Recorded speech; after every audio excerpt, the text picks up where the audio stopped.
7 over 8 as a decimal. So we need to divide 7 by 8. 8 goes into 7 how many times? 0 times, as 7 is less than 8. 0 times 8, 0.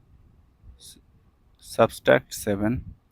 To continue this process, you need to convert this whole number into decimal number. So take decimal, add number of zeros, bring down the first zero. Before this zero, there is a decimal. Decimal must come quotient directly. 8 goes into 70 how many times? 8 times. 8 times 8, that gives you 64. Subtract, you are getting 6. Bring down another 0. 8 goes into 60 how many times?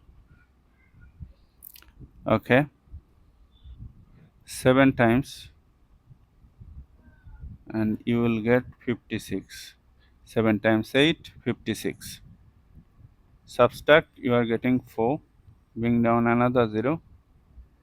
8 goes into 40 how many times? 5 times.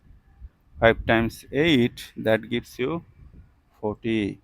If you subtract, you are getting 0. As our remainder is 0, we are done. So our answer is 0.875. 7 over 8 as a decimal is 0.875.